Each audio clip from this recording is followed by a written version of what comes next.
जब ब्राह्मण सामने आए 3000 ब्राह्मणों को बाजीराव पेशवा भाग लेके गए। बचे 25,000, 25,000 में से 25 के 25,000 हमारे लोगों ने मार डाले। ब्राह्मणों को जोर जबरदस्ती से मूल निवासी सिद्ध करने के लिए अब भारतीय पुरातत्व विभाग को मैदान में उतारा। डीएनए साइंटिस्ट लोगों ने उनको एक्सपोज किया। तो आज ये डीएनए कॉन्फ्रेंस के माध्यम से हम लोग भारतीय पुरातत्व विभाग को एक्सपोज करना चाहते हैं। ये जो ब्राह्मीस लोग हैं, इन ब्राह्मीस लोगों का साइंटिफिक शब्दावली में नाम है स्टेप पैस्टोरलिस्ट। इसका देशी भाषा में अर्थ होता है जंगली। और रीच डेविड ने इन ब्राह्मीस लोगों के बारे में एक्सपोज कर दिया 2017 में ही। उसने दुनिया के डीएनए रिपोर्ट्स पर एक बड़ी किताब लिखी जिसका नाम है who we are and how got here. Asia और वर्ल्ड के अंदर के अलग अलग भूभाग पर डीएनए का संशोधन कर रहे थे 92 साइंटिस्ट। इस रिपोर्ट से सिद्ध हुआ ब्राह्मीस केवल विदेशी ही नहीं है, वो अपने भूभाग स्टेप पैस्टोरलिस से निकले थे, काले समंदर के वेस्ट यूरेशिया से निकले थे। निकलने का भी डेट मिला ईसा पूर्व 3300 में वहां से निकल पड़े।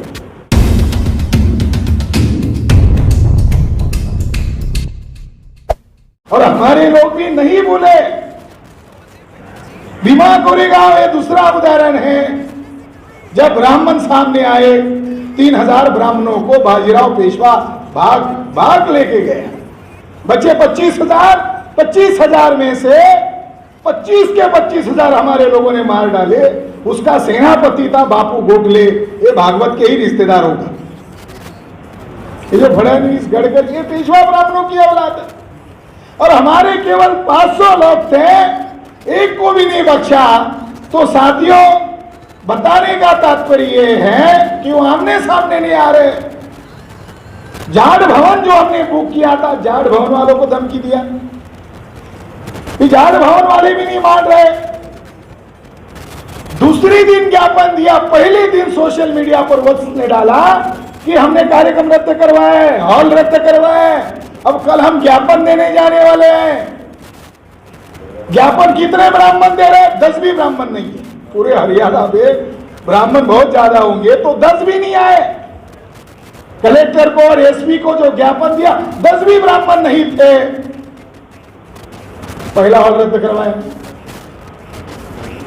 जब हम लोगों ने दूसरा हॉल बुक किया तो ब्राह्मण लोगों ने वहां भी जाकर उस हॉल वाले के ऊपर प्रेशर डाला। तो वो लोग भी किसान आंदोलन को जानते हैं। वो लोग भी जाटों के रिजर्वेशन के समय में ब्राह्मणों ने उनके रिजर्वेशन का और उनके आंदोलन का विरोध किया। ब्राह्मणों ने तो शपथ खाई कि जाटों का कितना इस दुनिया में सबसे ज्यादा बदनामी जाटों की है ब्राह्मणों ने। जाट लोग नहीं बोले। जब वो दूसरे हॉल वाला नहीं मान रहा है तो एमपी के द्वारा, हरियाणा गृह विभाग के द्वारा, सीएम के द्वारा और खुद एसपी के द्वारा दबाव डाला गया और उसको नोटिस देकर कहा ये कार्यक्रम से बवाल होने वाला है, तुम यहां से खिसक जाओ। तो साथियों, उसके बावजूद भी यह कार्यक्रम हमने देर रात तक योजना बनाई कि यह कार्यक्रम से कुछ लोगों को संदेश जा रहा था, मगर उन वत्स और शांडिल्य ब्राह्मण को आज के डीएनए कॉन्फ्रेंस के माध्यम से हम धन्यवाद देना चाहते हैं। कभी कभी दुश्मन भी काम आते हैं कि हम हमारे लोगों को जगा रहे तो कुछ बुद्धिवादी लोगों को समझ में आ रहा है, पल्ले में पड़ रहा है। मगर इसका विरोध करने के कारण क्या हो गया, केवल हरियाणा तक ये मैसेज नहीं गया, साउथ इंडिया तक, केरला तक ये मैसेज फैल गया। इसके लिए उन ब्राह्मणों के धन्यवाद। साथियों, विषय में ये रखा गया है कि डीएनए के आधार पर ब्राह्मण विदेशी सिद्ध होने के बाद भी अब भारतीय पुरातत्व विभाग को आरएसएस के ब्राह्मणों ने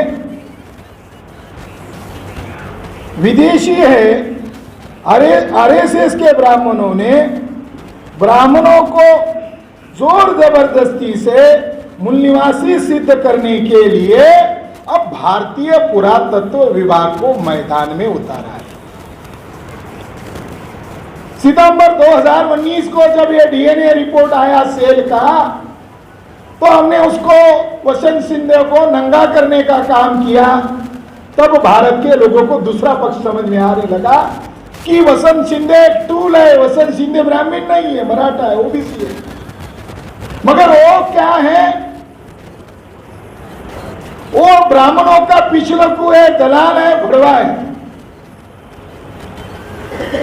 वो खुद अभी कह रहे थे कि उसका इतना बड़ा विवाद हो गया, उसने स्टेटमेंट दिया रेशियल प्यूरिटी,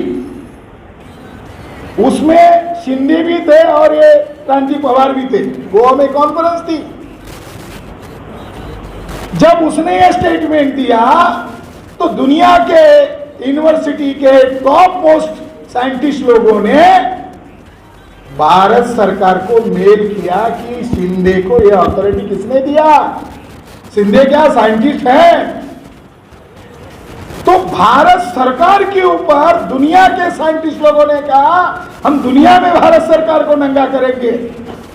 तो जो जिसकी प्रमुख उपस्थिति में कॉन्फ्रेंस गोवा में होने वाली थी वह शिंदे थे और गेस्ट के तौर पर ये क्रांति पवार थे। तो शिंदे ने धमकी देते हुए कहा क्रांति पवार वहां आएगा तो मैं नहीं आऊंगा। मगर क्रांति पवार को आयोजकों ने कहा आप तुम थोड़ी देर के लिए रुक जाओ, शिंदे के नाम पर हो रहा है, सरकार है, अभी बीजेपी की गवर्नमेंट है देश में, अब तुम मनाओ। दूसरे दिन खबर आ गई कि वो अपनी मिसेस के साथ फ्लाइट पकड़ रहा है पुणे से, तो उधर से उसको मैसेज आया निकले क्या, अब निकले, अब बैठने वाले एयरपोर्ट, अभी मत निकलना। उन्होंने कहा क्यों, सेंट्रल गवर्नमेंट ने ऑर्डर निकाला है शिंदे को कॉन्फ्रेंस में मत आने दो, दुनिया में हमारी नाक कट रही है। शिंदे नहीं गए। अरे शिंदे एक्सपोज हो गया, इन्होंने कहा उसको अवार्ड दिया गया, बीजेपी गवर्नमेंट ने उसको गुजरात में समुद्री विज्ञान शाखा जो है उसका हेड बनाया, डायरेक्टर बनाया, उधर भी गड़बड़ कर दिया। भ्रष्ट आचरण होने के कारण वहां से उसके पिछवाड़े पर लात मार दी गई। ब्राह्मणों ने शो करने के लिए कही अपना मुंह न खोल दे, बामसभ वालों को वो सबूत ना मिल जाए, इसलिए उसको पकड़ के रखने के लिए भटनागर उसको फेलोशिप दी, लगभग 3.5 करोड़ रुपए बराबर। पवार जी 3.5 करोड़ रुपए, 15 करोड़।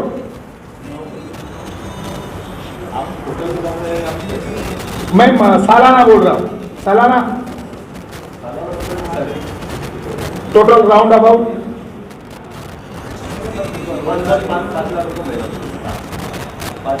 5 लाख रुपए महीना मिलेगा। एक्स्ट्रा कुछ नहीं किया उसने। तो जो दलाल आदमी है उस दलाल आदमी को हमने पिछली बार एक्सपोज किया, मगर जी न्यूज पर एक नरेंद्र मोदी का पाला हुआ रिपोर्टर्स और तथाकथित जो मीडिया है इन दिनों अपने राष्ट्रीय सो कॉल्ड राष्ट्रीय मीडिया पर यह प्रोपेगेंडा करना शुरू कर दिया कि जहां पर कंकाल मिले थे अब वहां पर भारतीय पुरातत्व विभाग खुदाई कर रहा है और फलाना फलाना भारतीय पुरातत्व विभाग के अधिकारी लोग ये इतने काम कर रहे हैं, इनके अगुवाई में काम हो रहा है।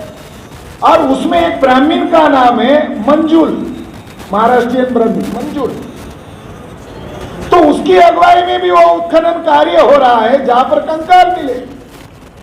तो मीडिया वाले ने उसको पूछा इसके पहले तो कंकाल में डीएनए मिला है, अब आप यहां क्या ढूंढ रहे हो?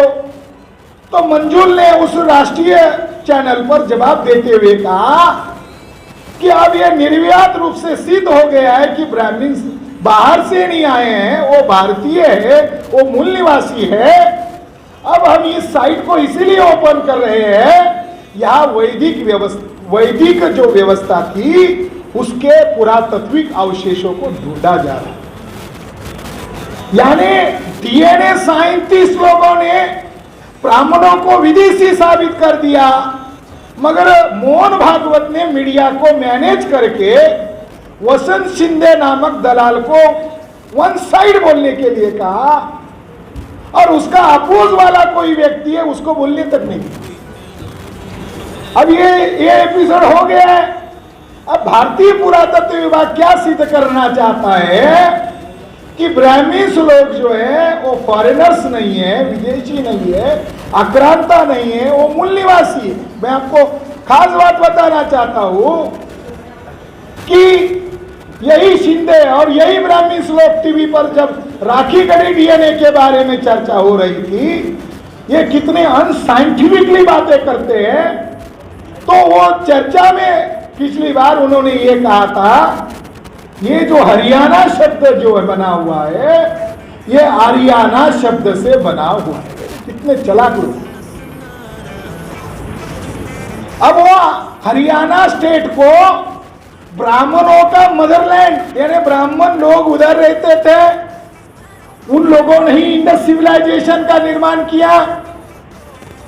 ब्राह्मीण्स लोगों में कोई नीतिमत्ता नहीं है। जब तिलक को फॉरेन के लोगों की जरूरत थी, मैक्स मुल्लर की थेरीज को मान्यता मिल चुकी थी, तो उसको भी मालूम हो गया था कि हम भी बाहरी है, तो रशियन लोगों को और यहां तक कि आयरिश लोगों को ये उसने कन्विंस किया था कि आयरिश ये शब्द है, आयरलैंड जो शब्द है, ये आर्य शब्द से बना हुआ।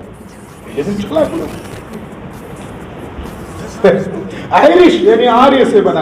अब जो तिलक के लोग आयरिश लोगों को चुना लगा सकते हैं, रशियन लोगों को चुना लगा सकते, तो हरियाणा के लोगों को चुना लगाना उनके लिए कितनी आसान बात।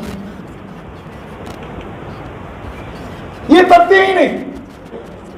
साथियों, डीएनए साइंटिस्ट लोगों ने उनको एक्सपोज किया, तो आज ये डीएनए कॉन्फ्रेंस के माध्यम से हम लोग भारतीय पुरातत्व विभाग को एक्सपोज करना चाहते हैं।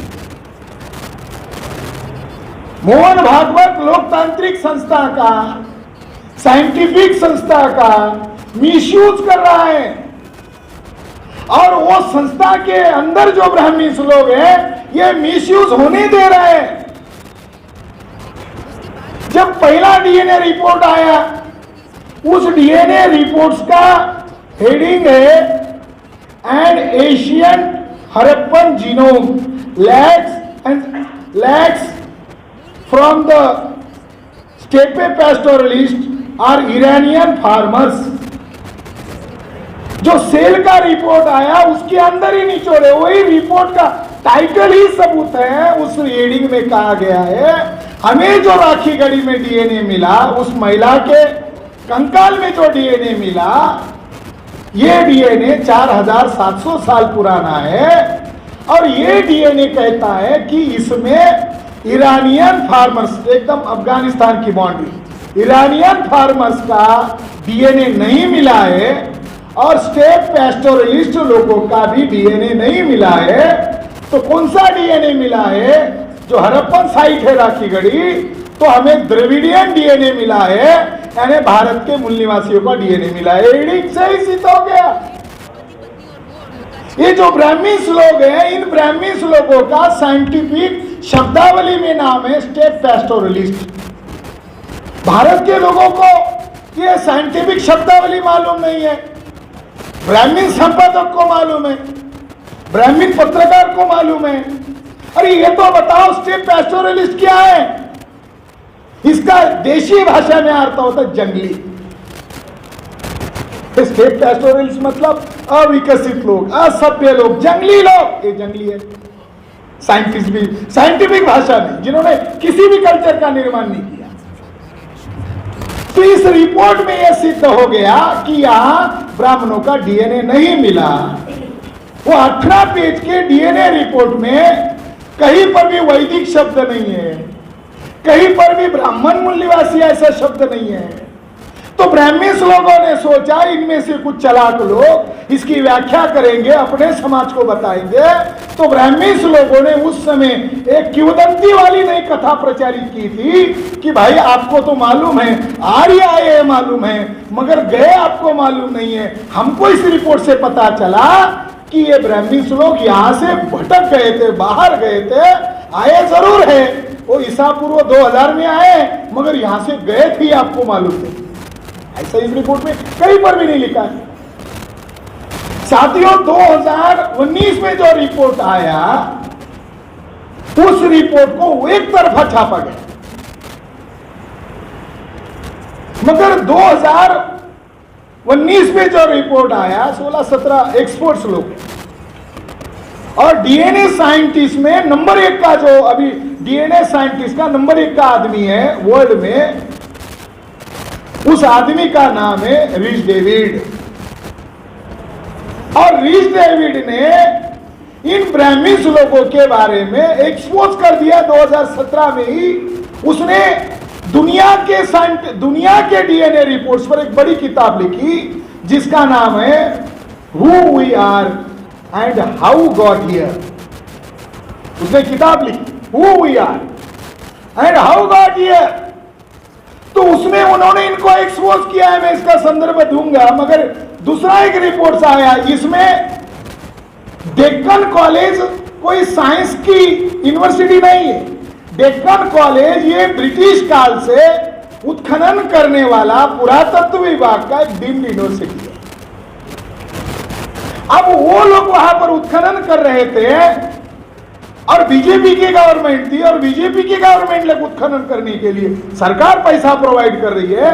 तो सरकार को लगा अगर ये पूरा एक्सपोज हो जाएगा डेमोक्रेसी के अनुसार तो खतरा हो सकता है। उन्होंने आग्रह किया कि इसको हेड बनाओ, और दुनिया में 2019 के पहले लगभग 523 डीएनए सैंपल पर एशिया और वर्ल्ड के अंदर के अलग अलग भूभाग पर डीएनए का संशोधन कर रहे थे 92 साइंटिस्ट।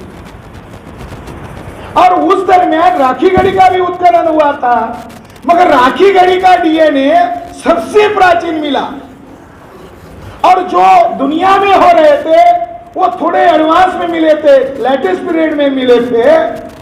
तो खास बात मैं आपको बता रहा हूं कि शिंदे राखीगढ़ी में भी था, और जो 92 साइंटिस्ट लोग काम कर रहे थे उसमें एज आर्कोलॉजिस्ट, भाई इधर भी तो इधर भी रखते उसको, तो उधर भी इसको रखा। 92 साइंटिस्ट लोगों की टीम में भी शामिल था, जिसमें निक पैटरसन थे, जिसमें रिच डेविड साहब थे, और एक लास्ट में मेंबर था। उस रिपोर्ट का नाम है the formation of human population in south and central Asia. इसका अर्थ होता है दक्षिण और मध्य एशिया की आनुवांशिक संरचना। यह रिपोर्ट में क्या बताया गया? यह रिपोर्ट 31 मार्च 2018 को प्रकाशित हुआ ग्लोबल लेवल पर दुनिया में। तब ये इस रिपोर्ट से हलबली मच गई ब्राह्मण लोगों में, और वो लोग इस रिसर्च करने वाले साइंटिस्ट लोगों के ऊपर भद्दी टिप्पणियां करने लगे। अरे आप लोगों ने क्या कर दिया, आप लोगों ने ये इतना तो नहीं निकालना चाहिए था, थोड़ा थोड़ा करके निकालते, मगर एकदम निकाल दिया। इस रिपोर्ट से सिद्ध हुआ ब्राह्मण केवल विदेशी ही नहीं है, वो अपने भूभाग स्टेप पैस्टोरलिस से निकले थे, काले समंदर के वेस्ट यूरेशिया से निकले थे। निकलने का भी डेट मिला ईसा पूर्व 3300 में वहां से निकल पड़े, और इंडिया में आते आते उनको समय मिला ईसा पूर्व 2000 में। तो ये 1000 साल का 1300 साल का जो गैप है, अब साइंटिस्ट लोगों के लिए सवाल हुआ ये 1300 साल में इन्होंने क्या क्या सत्यानाश किया। तो इन्होंने कहा एक जत्थे के साथ जत्थे खैबर खिंड से इंडिया में आए, और जत्थे से जत्थे यूरोपियन कंट्रीज में वो चले गए। उधर इतना सिविलाइजेशन 5000 6000 साल पहले नहीं था दुनिया में सबसे ज्यादा सिविलाइजेशन इंडिया की तरफ था, जो है संयुक्त भारत पाकिस्तान है, इस एरिया में वो घुसे कजाकिस्तान के रास्ते से, और यहां पर उन्होंने बड़े पैमाने पर नरसंहार किया। तो उनका भारत में आने का भी पता चला, निकलने का भी पता चला। यानी एक रिपोर्ट एक साइड बता रहा है, और ये जो रिपोर्ट है 4700 साल पहले का, तो ये रिपोर्ट दूसरी साइड बता रहा है। क्या साइड बता रहा है? आपका ब्राह्मणों उसमें डीएनए मिला ही नहीं। क्यों नहीं मिला? क्योंकि आपका भारत में आने का समय ईसा पूर्व 2000 है, यानी आज काउंट करो तो 4000 साल पहले है। तो आपका भारत का आने का ही पीरियड 4000 साल पहले का है, और जो राखीगढ़ी साइट है 4700 साल पहले की है। जब आप इंडिया में आए ही नहीं थे तो आपका डीएनए कहां से मिलेगा?